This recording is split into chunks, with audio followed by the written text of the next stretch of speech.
Bismillahirrahmanirrahim. Assalamualaikum warahmatullahi wabarakatuh. Waalaikumsalam. Waalaikumsalam Alhamdulillahirrahmanirrahim. warahmatullahi wabarakatuh. Alhamdulillahirrahmanirrahim. Orang panjatkeun puji dinarang syukur ka Gusti Allah anu Maha Suci wilehna dinten ayeuna orang tiasa tepang dina mata kuliah sejarah Indonesia masa Orde Baru dan Reformasi. Dina dinten ayeuna orang baris ngupingkeun 3 mahasiswa anu baris presentasi anu tos ngintun judul makalah sewang-sewangan dina PPT. 3 mahasiswa deui masih aya di kebun karet janten tinggalin pesawat. Mangga orang ngawitan acara kuliah orang ku sami-sami ngalafazkeun basmalah. Bismillahirrahmanirrahim. Supados teu nyangkolong kana waktos, mangga orang kupingkeun ayeuna presentasi ti M Ajhari Rahmatullah. M Ajhari waktosna 5 menit. Mangga ngawitan di ayeuna. Baik Bapak, terima kasih atas pencerahannya. Kalau begitu langsung saja untuk materi hari ini dengan judul Indonesia Era 97 hingga 1999 dari krisis moneter, mundurnya Soeharto hingga lepasnya Timur Timur. Untuk materi pertama, saya akan membawakan tentang krisis moneter 97, di mana pada bulan Juli 1997 ini di negara Thailand, itu dilanda krisis moneter ya pada awalnya.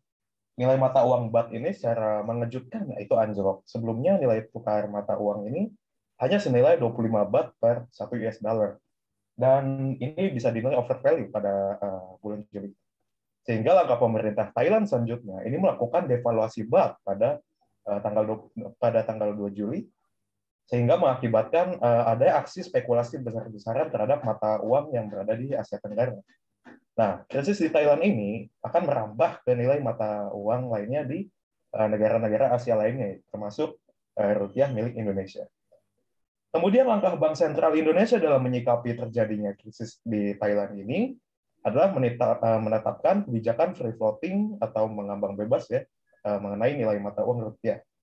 Kebijakan ini dimulai pada tanggal 14 Agustus 1997 dikarenakan Bank Sentral Indonesia ini tidak mampu lagi mengintervensi nilai rupiah di pasar valuta asing. Akibat dari kebijakan free floating ini, nilai rupiah itu jatuh bebas. Dimulai pada Oktober 97, tercatat nilai rupiah itu menjadi 4.000 per US dollar, yang sebelumnya itu 2.500 ya, hampir 2 kali lipat. Kemudian pada Januari 1998, nilai rupiah ini berada pada titik terendah gitu, di mana sampai 17.000 rupiah per US dollar. Namun angka ini kemudian menguat kembali ya hingga menjadi 8.000 rupiah per 1 US dollar. Akibat dari nilai rupiah yang terus mengalami depresiasi, langkah selanjutnya dari pemerintah Indonesia itu meminta bantuan kepada International Monetary Fund atau IMF ya. Tujuan dari adanya pemerintahan bantuan ini untuk mengembalikan kepercayaan pada mata uang rupiah. Realisasi dari permintaan bantuan ini itu terlihat pada tanggal 31 Oktober 1997, di mana adanya penandatanganan bantuan IMF ini oleh Presiden Soeharto ya, seperti digambar di PPT-nya.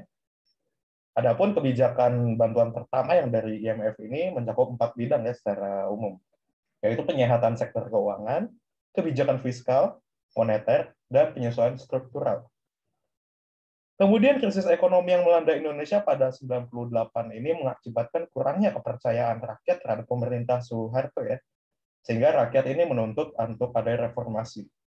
Beberapa demonstrasi ini terjadi ya, di mana tokoh-tokoh dari mahasiswa dan tokoh nasional seperti Amin Rais yang kita tahu itu pada berdemonstrasi ya, menuntut untuk ada reformasi. Soeharto pada tanggal 7 Mei 1998 ini sebenarnya sedang dijadwalkan untuk berangkat ke Kairo ya, Mesir, untuk menghadiri KTT G15 G15 yang kemudian akan selesai pada tanggal 13 Mei 1998. Namun ketika Presiden Soeharto sedang berada di Mesir, tanggal 12 Mei 98 ini terjadi penembakan demonstrasi oleh ABRI ya, di mana kita tahu bahwa korban dari penembakan tersebut itu adalah salah satu mahasiswa dari Universitas Trisakti. Nah, kabar dari penembakan ini ternyata melebar sampai ke media massa di Kairo ya, sehingga Soeharto pada tanggal 15 Mei 98 ini sudah kembali ke Jakarta dan melihat kondisi Jakarta saat itu memang sudah sangat kacau ya. Melihat dengan kekacauan tersebut, ditambah dengan pendudukan gedung DPR MPR oleh para mahasiswa. Kemudian pada 18 Mei 98, Ketua MPR yaitu Bapak Harmoko almarhum itu secara mengejutkan meminta kepada Presiden Soeharto untuk mundur pada pagi hari, mundur pada tanggal 18 Mei ya, dan kemudian dilanjutkan pada pengunduran diri dari Presiden Soeharto tanggal 21 Mei 98 di Istana Negara. Ajari waktu senato CF mangga di unmute mikrofona margi tos 5 menit. Salajengna mangga orang kupingkeun presentasi ti M Hanif J Islami. M Hanif sami waktosna 5 menit mangga ngawitan ti ayeuna.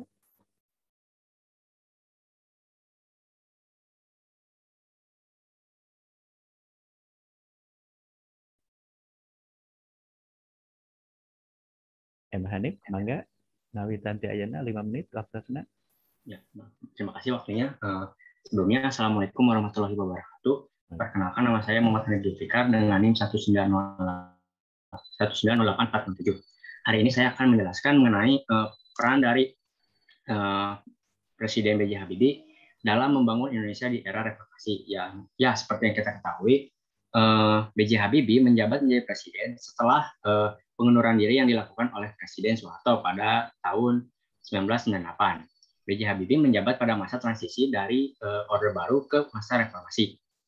Terjadinya krisis pada akhir Orde Baru, B.J. Habibie membuat agenda membangun reformasi nasional baik secara substansi maupun strukturnya dalam bidang politik, ekonomi maupun hukum. Yang pertama yang mungkin kita ketahui adalah tentang masa jabatan seorang presiden. Di masa kini, jabatan seorang presiden dibatasi menjadi 2 periode atau sama dengan 10 tahun. Jabatan kebijakan ini pertama kali dibuat pada zaman kekuasaan B.J. Habibie dengan melakukan pembatasan terhadap masa jabatan seorang presiden dan wakil presiden yang hanya boleh berkuasa selama 2 periode saja atau sama dengan 10 tahun.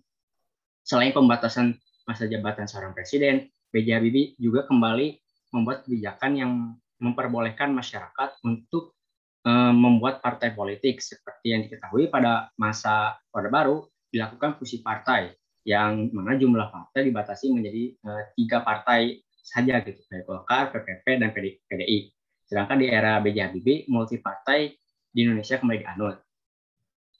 Yang kedua, pelaksanaan pemilu tahun 1999 menjadi salah satu agenda dari B.J. Habibie dalam menjalankan demokrasi di Indonesia. Awalnya direncanakan bahwa pemilu akan diadakan pada tahun 2002, namun dipercepat dalam merombak parlemen dan membangun kepercayaan publik pasca Orde Baru. Pemilu sendiri diadakan pada 7 Juni 1999. Selanjutnya, kebijakan ekonomi dalam menuntaskan masalah krisis ekonomi di Indonesia pada kala itu. B.J. Habibie memulihkan kepercayaan kepada rupiah dan mengendalikan laju inflasi, menggerakkan kembali roda produksi dan arus perdagangan yang saat itu mengalami banyak hambatan, dan juga mendorong bidang-bidang kegiatan ekonomi yang dapat dibangkitkan kembali dalam waktu singkat, termasuk sektor pertanian, agrobisnis, dan industri ekspor. Dan juga pada sektor perbankan yang meningkatkan upaya untuk memperkuat dukungan dan kepercayaan masyarakat internasional, terutama negara-negara sahabat dan lembaga keuangan internasional. Lalu mendorong penurunan nilai tukar rupiah yang mengalami hiperinflasi. B.J. Habibie berhasil menghentikan free fall atau jatuh bebas nilai tukar rupiah Indonesia terhadap dolar Amerika pada 15.000 per dolar dolar Amerika pada Juni 1998 menjadi 6.700 per dolar US dollar per Juni 1999. Yang terakhir mengenai pemisahan polisi dan tentara dalam ABRI. Ini merupakan langkah lain yang ditempuh oleh B.J. Habibie. Semulanya ABRI terdiri dari 4 angkatan, Angkatan Laut, Angkatan Darat, Angkatan Udara, dan Kepolisian Republik Indonesia. Namun mulai tanggal 5 Mei 1999, B.J. Habibie memisahkan Polri dari ABRI dan kemudian mengganti namanya menjadi Kepolisian Negara. Istilah ABRI berubah juga menjadi Tentara Nasional Indonesia yang terdiri dari Angkatan Udara, Angkatan Laut, dan Angkatan Darat. Hal ini merupakan hasil kesepakatan New York pada 5 Mei 1999. Mungkin sekian dari saya. Wassalamualaikum warahmatullahi wabarakatuh. Waalaikumsalam warahmatullahi wabarakatuh. Nuhun El Hanif Ujian Islami. Waktosna 4 menit. Mangga ayeuna pamungkas orang sami-sami kupingkeun presentasi ti Widya A. Rukmana. Widya sami waktosna 5 menit. Mangga. Assalamualaikum warahmatullahi wabarakatuh. Waalaikumsalam. Perkenalkan, nama saya Widya Apriyati Rukmana dengan NIM 19076. Di sini saya akan menjelaskan sedikit topik yang saya ambil mengenai runtuhnya masa Orde Baru di pemerintahan Presiden Soeharto. Ada beberapa faktor yang mempengaruhi runtuhnya masa Orde Baru ini. Yang pertama, adanya krisis ekonomi atau krisis moneter. Krisis ini terjadi di tahun 1997 yang hingga saat ini masih belum ada titik terang untuk mengatasinya.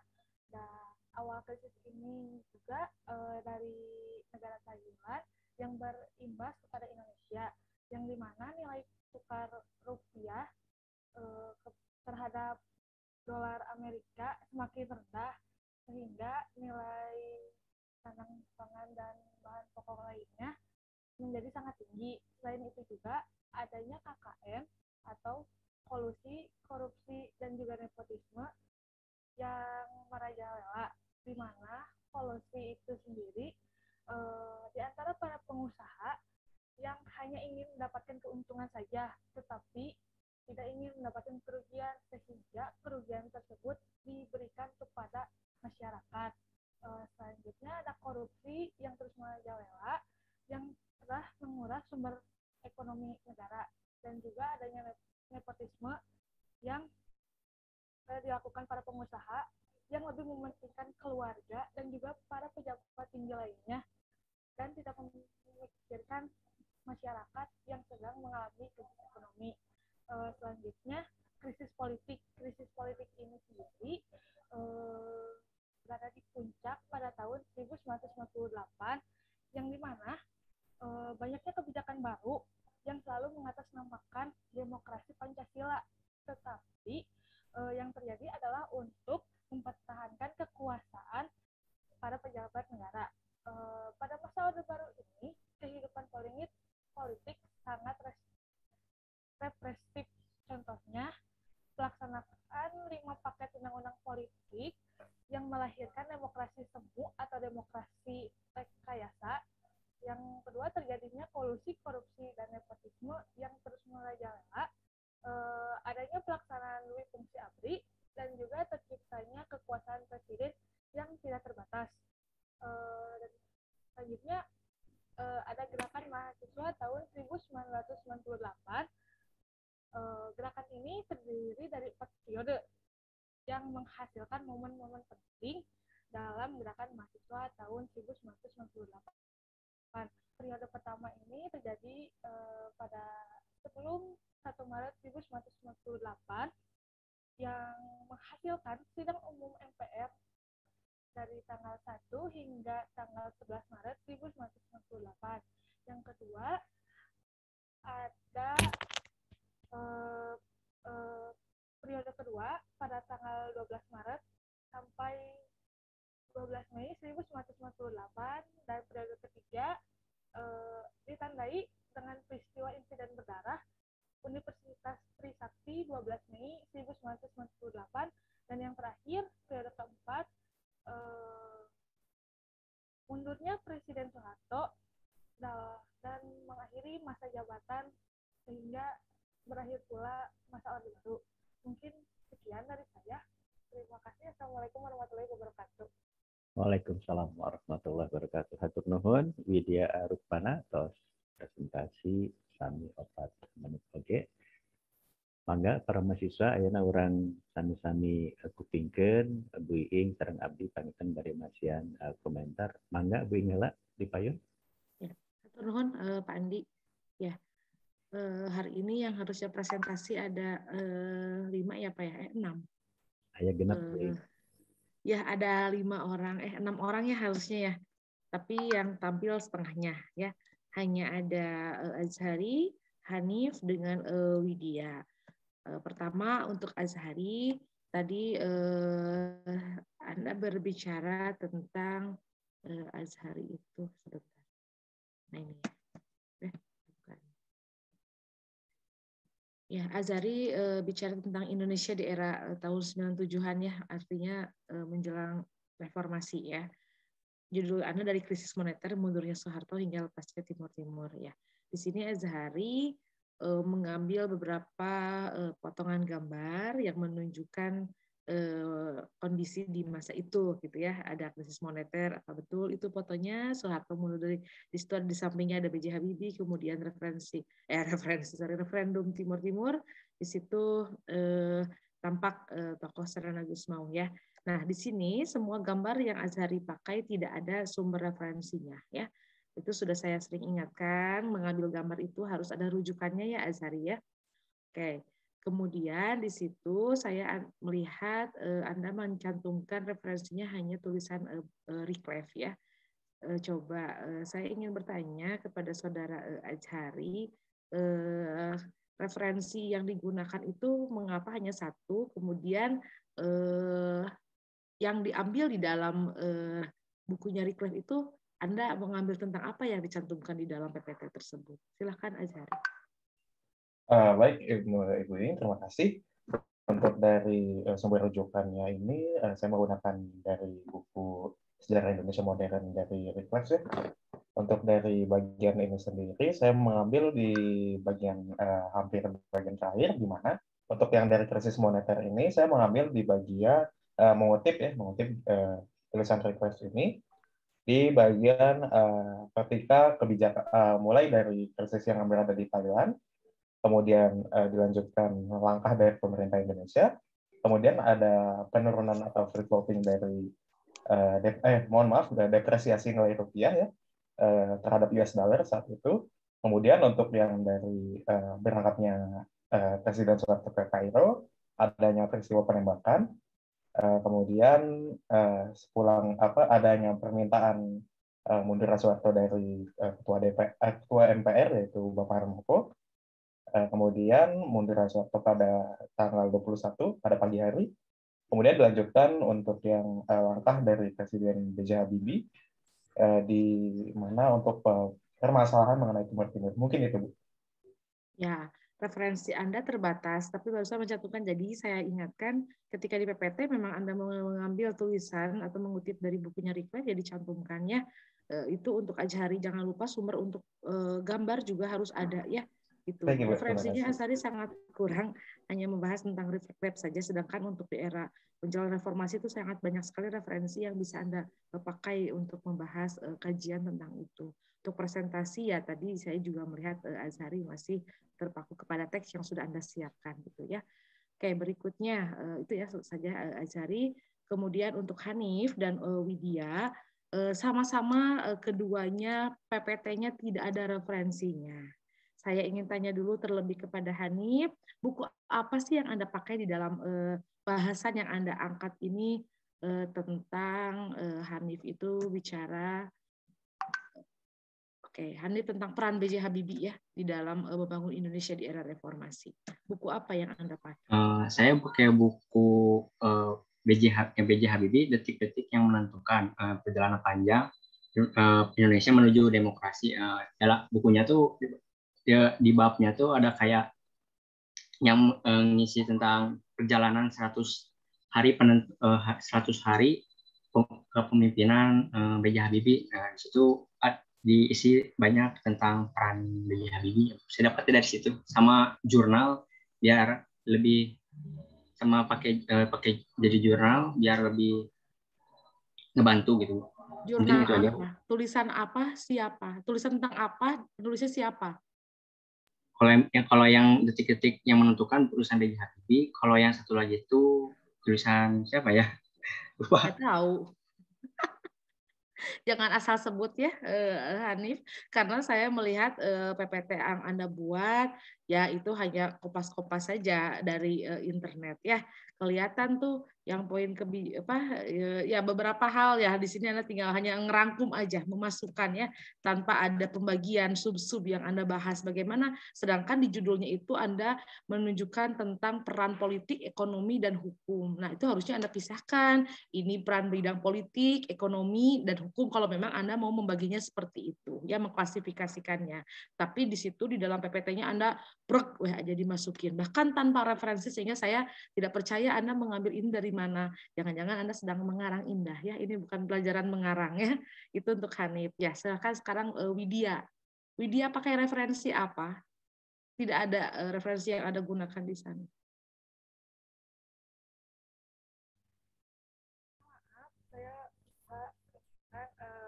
Widya suaranya sangat kecil, saya tidak mendengar. Yang pertama sejarah Indonesia modern.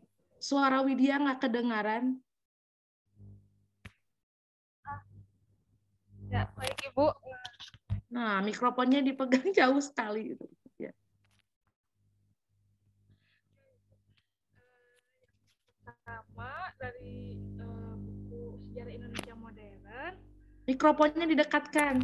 Tahun 1200 sampai 2008. Nah, di sini juga menjelaskan tantangan krisis dan keruntuhan Orde Baru.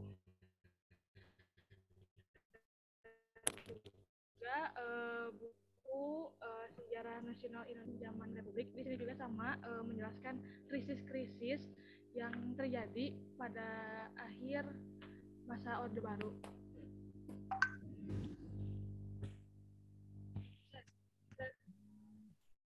Ada juga jurnal Ibu, jurnalnya itu dari Jurnal Indonesia untuk Kajian Pendidikan. Ya, saya nggak begitu mendengar suara Widya. Mohon maaf, Pak Andi. Iya, Widya, saya minta nanti ketika di dalam makalah penuh ya kata Pak Andi itu referensi yang Anda yang harus gunakan itu benar-benar yang harus sesuai artinya ya, dan apa yang menjadi referensi dasar gitu di dalam kajian itu. Nah, sama tadi juga penjelasan sama-sama keringnya Hanif, kemudian Widya, ya di PPT-nya juga sangat terbatas sehingga ya penjelasannya pun cukup terbatas. Mungkin itu saja ya. Lain kali membuat PPT itu ya harus sesuai dengan yang sering saya sarankan gitu ya. Makin ke sini bukan makin bagus yang tampil tapi makin malah asal-asalan ya. Itu tidak ada referensi sama sekali apalagi kalau kutipannya. Saja mungkin Pak Sultan dari saya. Terima kasih. Assalamualaikum. Waalaikumsalam. Hatur nuhun Bu Iing. Ya. Leres pisan ieu teh makin kadenakeun makin teu pararuguh para mahasiswa teh kumaha ieu teh nya sanes merhatoskeun komentar-komentar ti Bu Iing ti abdi sate acana hayu makan malah bikin garoreng patut. Sami secara umum kronologis tingnya di mana ting sejarah kronologisnya jadi nya kalebet oge sumber rujukan anu standarna kirang pisannya janten M Ajhari kronologis pisannya Mei aya krisis ekonomi Mei oge Soeharto lengser 88 B.J. Habibie janten presiden teras Timur lepas eta mah sanes sejarah eta mah kronikelnya jadi sejarah mah kedah ngawaler patarosan naon margina aya krisis ekonomi non margina Soeharto lengser non margina B.J. Habibie ngagentos Soeharto. Non margina B.J. Habibie ngaluarkeun opsi, ngaluarkeun kebijakan masian referendum ke Timur. Non margina hasil referendum ngengingkeun ka pihak anu hoyong merdeka Timur. Eta anu kedah diwaler. Janten krisis ekonomi 87, 88, dari krisis moneter, mundurnya Soeharto hingga Timur. Ari judul nama saya, tapi penjelasannya kronologis. Tahun genep 2 Pak Andi lahir, tahun 80 hiji janten dosen, terus Pak Andi ayeuna ngawulang, eta mah sanes sejarah abdi atunya janten kronologi pisan. Eta ieu sanes Ajhari wae nu sanes oge sami. Upami saderek nyerat makalah sapertos kieu kronologis dikintun ka mana wae oge ka jurnal-jurnal anu ilmiah moal ditampi janten ieu mah sanes analisis sejarah. Ieu mah chronicle. Terang chronicle geus kronik nikel deh.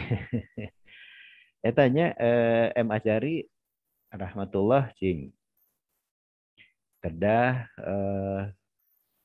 non margina contohna timur lepas janten numutkeun orang timur nyalira pamimpin timur anu tadi gambar sanana Gusmona aya tapi tidak dianalisis baca gara biografi sanana Gusmao janten numutkeun sanana Gusmao Mari Al-Katiri Ramos Horta yang timur tiasa lepas teh kumargi di Indonesia na aya gerakan reformasi kumargi Soehartona turun upami Soeharto teu turun mah timur tetap we diintegrasi ke Indonesia.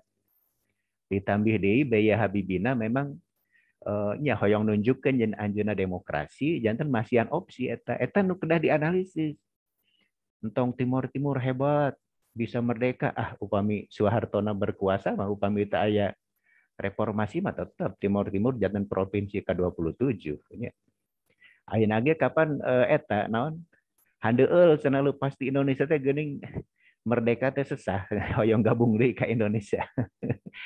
Janten analisisna anu komprehensif sareng anu munalnya kedah objektif Muhammad Ajhari entong kronikal entong kronologis mah siga ngadongeng barudak aya raja A lahir tahun sakieu terus anjeunna naik tahta tahun sakieu terus maot teh barudak eta raja teh tahun sakieu eta mah sanes sejarah peranan rajanya tapi nya kronologis eta etanya Ajharinya cing ngadamel makalahna tadi saur buing makalah naon referensina kedah munal kedah minimal 10 rujukan buku sareng artikel di jurnal anu saya Riklep unggul mah atuh kirangnya janten Riklep saya diangge tapi saderek kedah ngangge biografinya Soeharto, biografinya Habibie, biografinya Ramos Horta, sanana Gusmao, Mari Al-Katiri, janten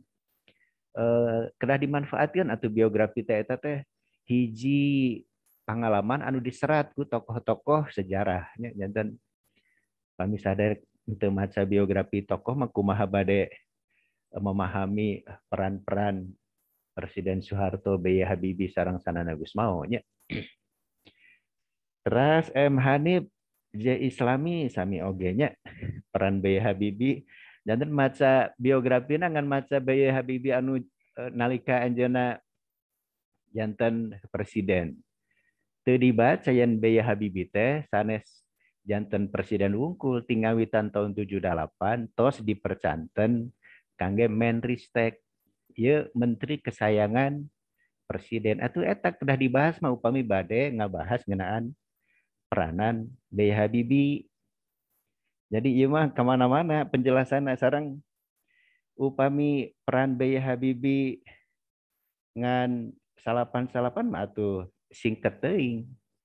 Janten kedana dianalisis naon atuh peranan B.J. Habibie teh nya tah kedah nama B.J. Habibie ieu hiji tokoh anu upami Juanda mah aya deklarasi Juanda sanes wawasan Nusantara.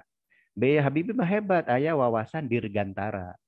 Yen kangge ngajaga wilayah Indonesia ti Sabang dugi ka Merauke anu sakitu rubakna teh upami ngangge kapal laut mah lami ngurilingan Indonesia kedah ngangge pesawat udara. Atuh daerah-daerah di pedalaman anu teu aya pelabuhan anu sesah infrastrukturna teu aya sanes kedah ngangge pesawat udara penerbangan perintis jeung sajabina janten eta nu kedah dianalisis ieu contoh peran Habibie nalika anjeunna janten Menteri Sains dan Teknologi kedah kitu nya Hanif kalebet oge industri strategis PT PAL di Surabaya, Pindad di Bandung, nya naon deui eta teh? Nurtanio eta anu kudu dianalisis yen ku ayana Beya Habibie Indonesia teh lebet ka masyarakat industri, henteu ka kantun teuing dibandingkeun sareng negara deungeun.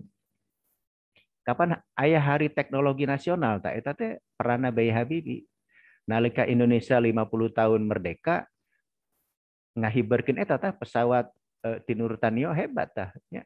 Jangan orang teh ku negara dengan mah tos lebet negara anu new industrial countries. Ari sadarnya kayu ngabahas Habibie kerja di presidennya riweuh atuh keur zaman reformasi kabeh nganggap Habibie teh anak kesayangan presiden. Malihan anu saur pihak oposisi anu keheul mah Habibie mah muridna Soeharto upami guruna kencing berdiri muridna ge kencing berlari janten Habibie teh awon janten entong ninggal waktu 88 kedah dianalisis peran-peran Beya Habibie di tahun 78 dugi ka 88 atau nanti 88 kalebet oge teu dibahas yen Habibie dina bidang pembangunan ekonomi gaduh paradigma naon anu disebut Habibienomics Hanifnya kapan ti 70 dugi ka 80 mah Orde Baru teh nalika ngawangun bidang ekonomi ngangge Wijoyonomics ieu ti Nami Wijoyo Nitita Sastro profesor ti UI tahun 80 Habibie ieu urang tos bade lebet ka zaman industri sanes zaman agraris deui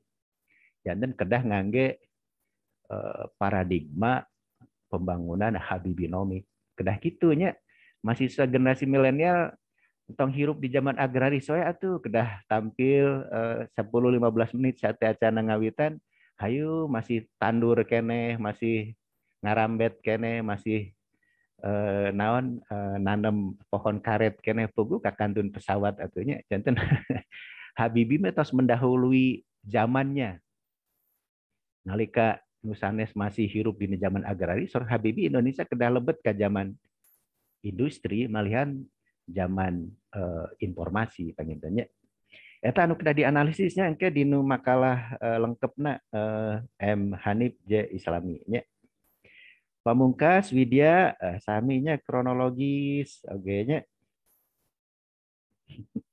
runtuhnya Orde Baru ieu judulna ge cobi asa rancu pisan judulna runtuhnya Orde Baru di masa pemerintahan Soeharto.